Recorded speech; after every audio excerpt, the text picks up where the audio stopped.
This is the Lone Crater YouTube. We hope this video helps. In this video, I will explain how to put Freon in a Nissan Altima. First, gather your essential tools, including an AC recharge kit, safety glasses, and gloves. Next, locate the low-pressure AC service port, usually on the passenger side near the firewall.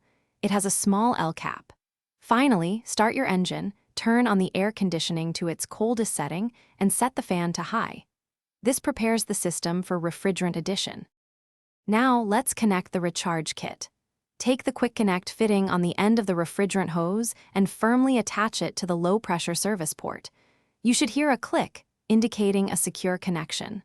Double-check that it's properly seated to avoid any refrigerant escaping.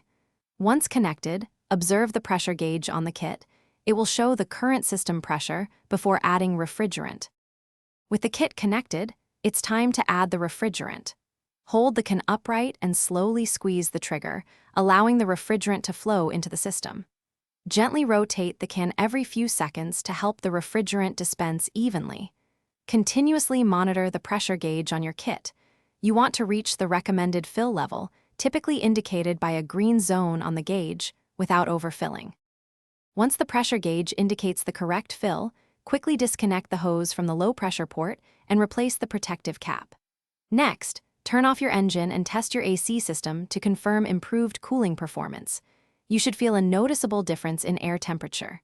For more financial wisdom, check the description for a link to the simple path to wealth and other great deals. Maintaining your car and finances are both smart moves. Thanks for watching. Consider subscribing if we helped you.